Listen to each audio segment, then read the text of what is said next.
नमस्कार। आज हम बात करने वाले हैं शिव पुराण की एक ऐसी कहानी की जो सच में आस्था की सबसे बड़ी परीक्षा है। ये कहानी है मार्कंडेय की।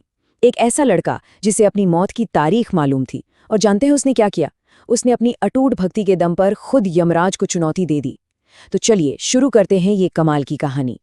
तो कहानी का जो सबसे बड़ा सवाल है वो यही है, क्या सच्ची भक्ति मतलब सच में मौत को भी हरा सकती है? ये एक ऐसा सवाल है जो कभी न कभी हम सबके दिमाग में आता है। ये कहानी हमें आस्था और मौत के बीच के इसी जबरदस्त टकराव को दिखाती है। तो कहानी शुरू होती है एक ऋषि से, नाम था उनका मृकंडू, और उनकी एक दिली ख्वाहिश उन्हें एक ऐसे मोड़ पर ले आती है जहां उन्हें एक ऐसा फैसला लेना पड़ता है जो, सच कहूं तो, किसी भी पिता के लिए सोच से भी परे होगा। बात ये थी कि ऋषि मृकंडू के कोई संतान नहीं थी और वो एक बच्चे के लिए तरस रहे थे।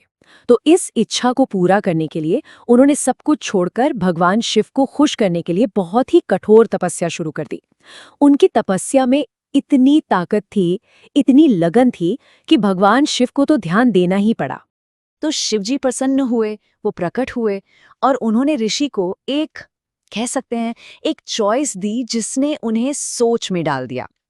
एक तरफ था एक ऐसा बेटा जो बहुत होशियार, बहुत ज्ञानी होगा, लेकिन उसकी उम्र होगी सिर्फ 16 साल, और दूसरी तरफ एक साधारण सा बेटा, लेकिन उसकी उम्र बहुत लंबी होगी।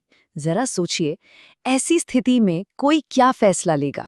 और देखिए ऋषि मृकंडू ने क्या चुना। उन्होंने एक लंबे लेकिन आम जीवन के ऊपर एक छोटे मगर शानदार जीवन को चुना। उन्होंने ज्ञान और काबिलियत को लंबी उम्र से कहीं ज्यादा बड़ा माना, और यही वो फैसला था जिसने पूरी कहानी की नींव रखी। तो इसी बड़े फैसले के साथ कहानी के हीरो मार्कंडे दुनिया में आते हैं। पर जितनी खुशी उनके जन्म की थी ना, उतना ही बड़ा एक साया भी साथ चल रहा था। उनकी किस्मत की उल्टी गिनती समझिए शुरू हो चुकी थी। ऋषि के घर बेटे का जन्म हुआ, नाम रखा गया मार्कंडेय, और वो बच्चा हर तरह से परफेक्ट था, होशियार, सुंदर, बहुत ही विनम्र।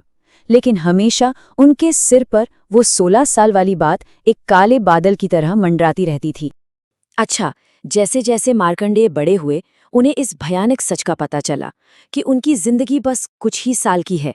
पर यहाँ कहानी एक जबरदस्त मोड़ लेती है।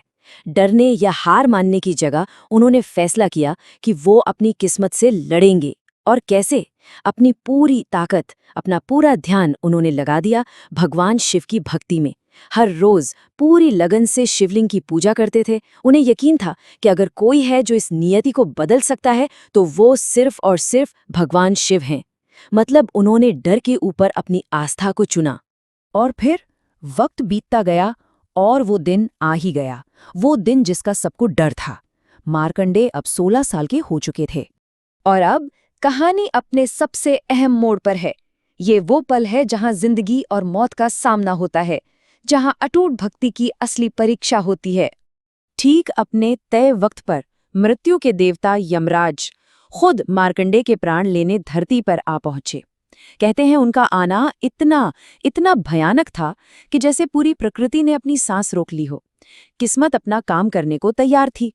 जैसे ही यमराज ने अपना फंदा, अपना पाश मार्कंडेय की तरफ फेंका, उस आखिरी पल में मार्कंडेय भागे नहीं, उन्होंने डरने के बजाय सीधा जाकर शिवलिंग को कसकर पकड़ लिया, उसे गले से लगा लिया। ये उनकी भक्ति का, कह सकते हैं, सबसे बड़ा सबूत था। एक खामोश प्रार्थना कि हे प्रभु, अब जो है आपके ही हाथ में है। और बस यहीं पर कहानी पलट जाती है। जैसे ही यमराज का वो पाश शिवलिंग को छुआ, एक जबरदस्त धमाका हुआ। ऐसा लगा जैसे पूरा मंदिर हिल गया हो। शिवलिंग बीच से फट गया, और उसमें से कौन निकला? खुद भगवान शिव, और वो भी अपने सबसे भयानक, सबसे गुस्से वाले महाकाल रूप में। और फिर शिव की वो आवाज गूंजी, ऐसी गर्जना जिसने तीनों लोकों को हिला दिया। मेरे भक्त को हाथ लगाने की हिम्मत कैसे हुई? सोचिए, ये सिर्फ शब्द नहीं थे, ये मार्कंडेय के लिए एक ऐसा सुरक्षा कवच बन गए जिसे कोई नहीं तोड़ सकता था। तो इस टकराव का नतीजा क्या हुआ? ये वो हिस्सा है कहानी का जहां मौत पर जीत हासिल होती है। भगवान शिव ने यमराज का रास्ता रोक लिया, अपने भक्त को बचाने के लिए, उन्होंने मौत के देवता को ही हरा दिया। ये दिखाता है कि अपने भक्तों के लिए शिव की शक्ति सबसे ऊपर है, उसके आगे कोई नियम, कोई नियति नहीं टिकती। मार्कंडेय की इस जबरदस्त भक्ति को देखकर शिव इतने खुश हुए कि उन्होंने उसे एक ऐसा इनाम दिया जिसके बारे में कोई सोच भी नहीं सकता। उन्होंने मार्कंडेय को चिरंजीवी होने का वरदान दिया। चिरंजीवी मतलब जिसे कभी मृत्यु ना आए, जो हमेशा हमेशा के लिए जीवित रहे। तो मार्कंडेय ने सिर्फ मौत को हराया नहीं, बल्कि उस पर हमेशा के लिए जीत पा ली। तो इस पूरी कहानी से हमें क्या सीखने को मिलता है? देखिए, सबसे पहली और सबसे बड़ी बात तो ये है कि सच्ची भक्ति में इतनी ताकत होती है कि वो मौत जैसी अटल सच्चाई को भी बदल सकती है। दूसरी बात कि भगवान अपने सच्चे भक्तों की रक्षा के लिए हमेशा मौजूद रहते हैं, चाहे हालात कितने भी खराब क्यों ना हो। और आखिर में, जब भी जिंदगी में डर का पल आए तो भरोसा, आस्था ही सबसे बड़ी ताकत बनकर सामने आती है। और ये कहानी हमें एक आखिरी सवाल के साथ छोड़ जाती है। जब डर सामने खड़ा हो तो हिम्मत का सबसे बड़ा जरिया क्या होता है? क्या वो परिवार है, दोस्त हैं, या फिर मार्कंडेय की तरह एक अटूट विश्वास? इस कहानी ने तो अपना जवाब दे दिया, लेकिन शायद इसका असली जवाब हर किसी को अपने अंदर ही खोजना होता है।